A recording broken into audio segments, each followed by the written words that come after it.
Bet you're not expecting this in your sub boxes, are you? Now, my name's Cryptic, and I'm bringing you an RU tier match against somebody called Noon. Now, we're both using a test team, so it may not be perfect battling because obviously these teams might not be perfect teams. However, just a bit of background on myself, because I have uploaded before and you guys seem to like it, because last I checked, i.e. the recording of this video, I actually got 71 views on that one, so I hope you guys enjoyed it. I assume it's because I put a nice fancy border on the outside. However, there will be an even fancier border on the outside of this battle. Looking at the teams, I'm running my Muscle Museum team with a very powerful Medicham, Steel King Core, and then what I term the trio of speed, or the speed trio basically, in Scolipede, Scarf Typhlosion and Rotom.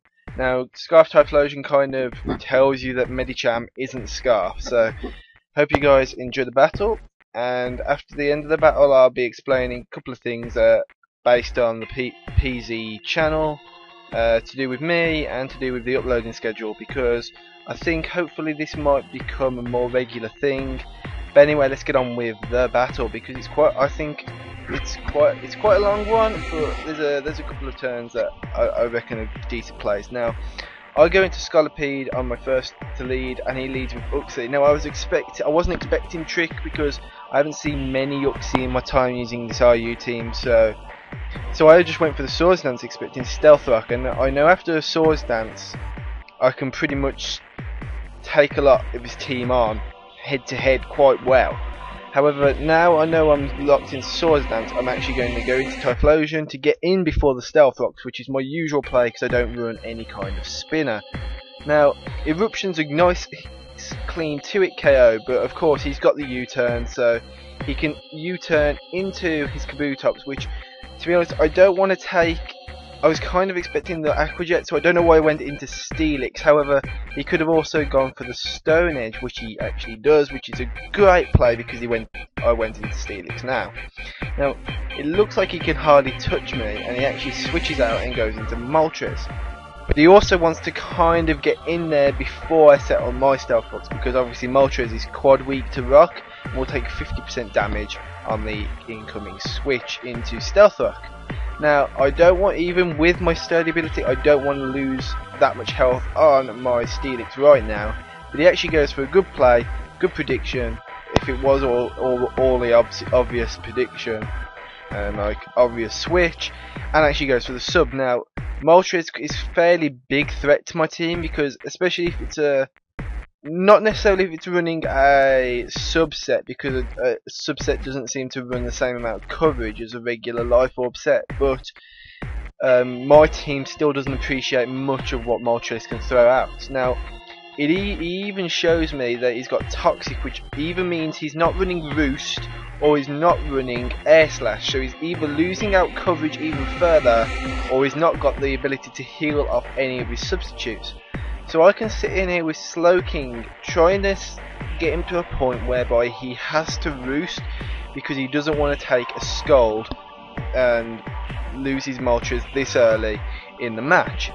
Now, obviously I'm losing a lot of health each turn from the Toxic, but I think with the Regenerator I can easily stay in a couple more turns and switch out later and get some health back.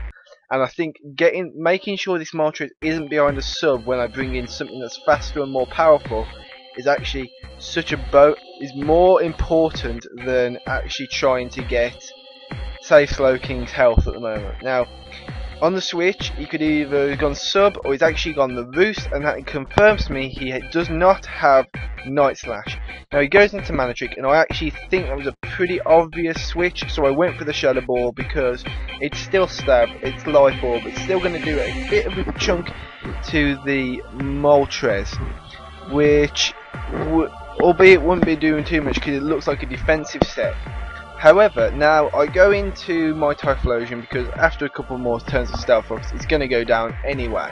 And also, my Scolipede is Scarf, so Sceptile can be fairly easily dealt with, even without my Typhlosion Scarf as well.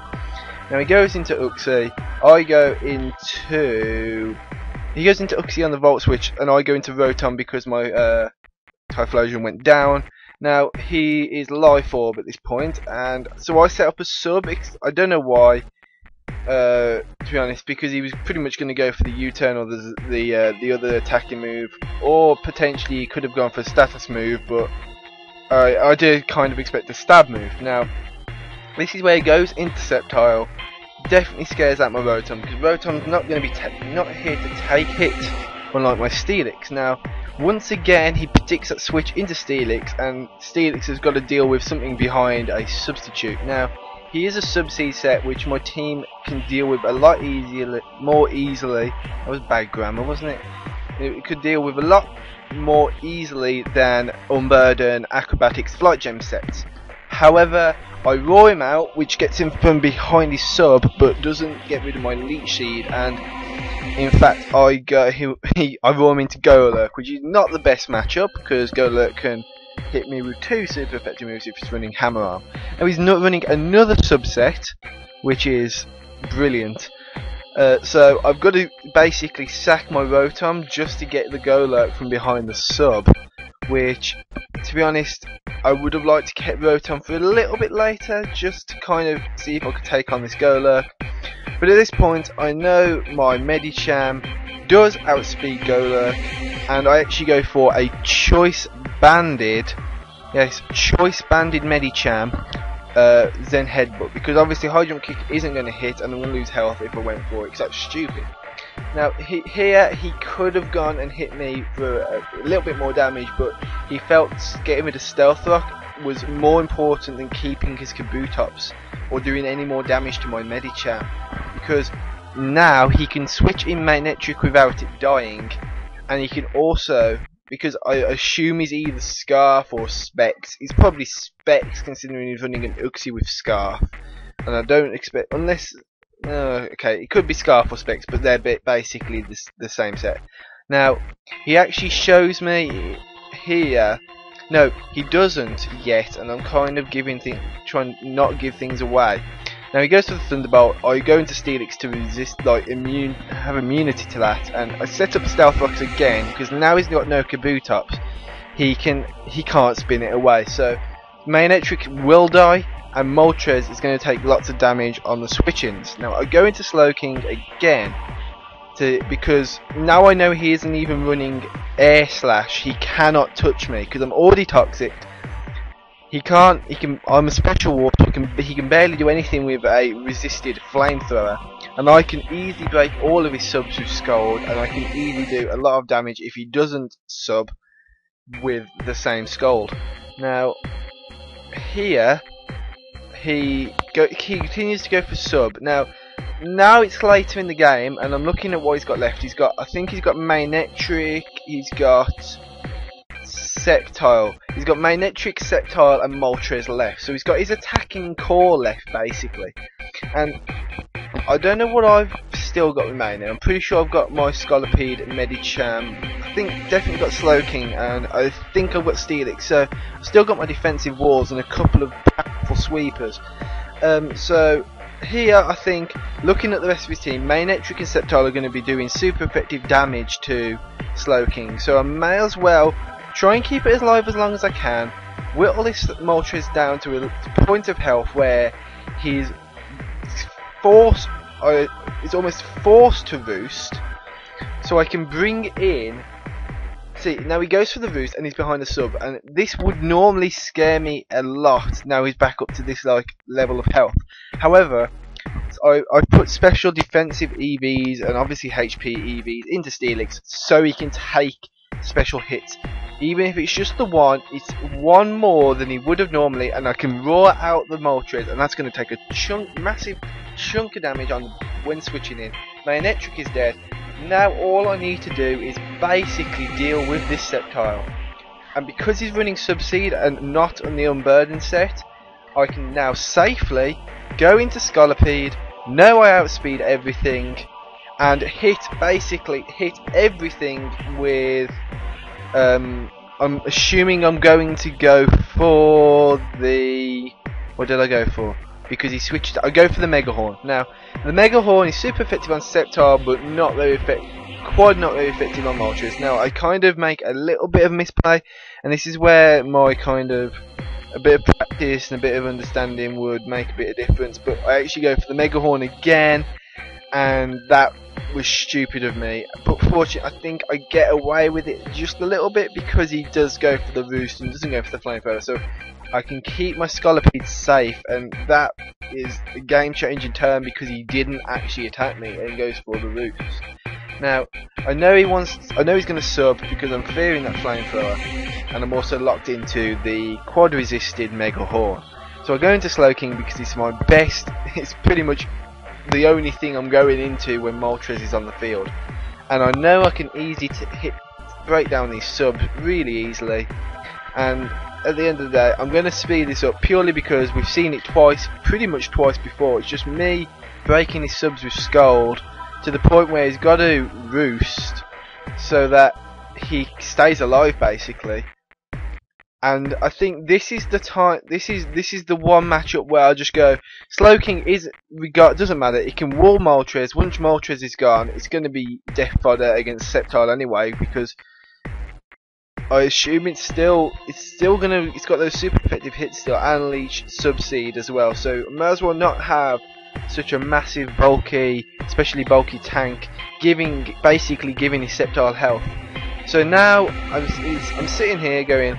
He's got 25%. I've lost my Slowking. I could have made one more, but however, I do outspeed my Scolipede quite easily. I go for the Rock Slide. If I missed, I would have probably gone mad. However, that Rock Slide easily OHKOs at full health, let alone at 25%. I also outspeed the Sceptile, which doesn't matter because he goes for the Leech Seed in the end anyway. And the second Rock Slide actually takes out the Sceptile.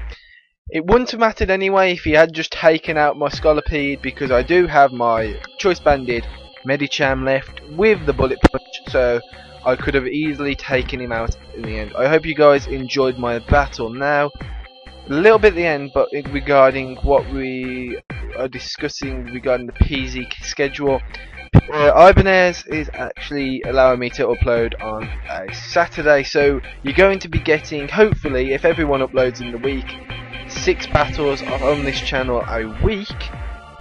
Depending on who, depends on who can actually get a video out and record, because obviously we're all in pretty similar situations, maybe not at the same level, but we're all pretty close to exam periods at the moment, so we're kind of a bit pressurised dealing with our own channels and this channel and our own schoolwork basically.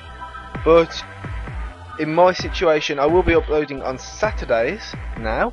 However, for the next 7-8-ish weeks, at the end of the 8th week is the end of the last week after the week my exams end. So that's kind of a bit, depends on how I do in the days between the last exam and that Saturday in terms of getting matches. So, but in between now and then, I will upload every other Saturday just to lower the kind of workload on myself, especially considering I'm trying to really got to prioritise my own work. But this is getting long. This battle is pretty long, and I've been chatting for a bit. So I hope you like my content.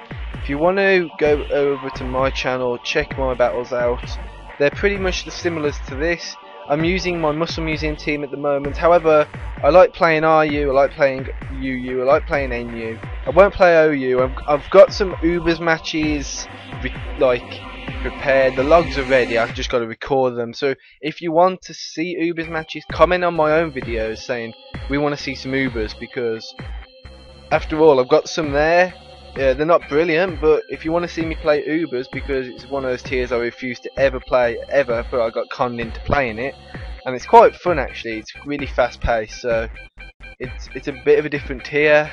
It's kind of, you're kind of switching kills. It's kind of like TCGO, where one person kills something, the other person venge kills. It's just constantly venge killing it, so eventually. So it's pretty interesting. Anyway, remember to, if you aren't already subscribed to the Pokezoners, which usually is quite a surprise if you're not subscribed to the Pokezoners and watching this, remember to subscribe to them. If you like what you've heard, like what you've seen, subscribe to me. Remember to comment, rate, subscribe these videos, And also remember to leave, like, we want to see Ubers basically. We want to see more Ubers, but obviously I like playing RU. RU is my tier. RU is what you're going to be seeing the most of. My name's been Cryptic. Hope you guys at the Pokezoners have enjoyed. Goodbye.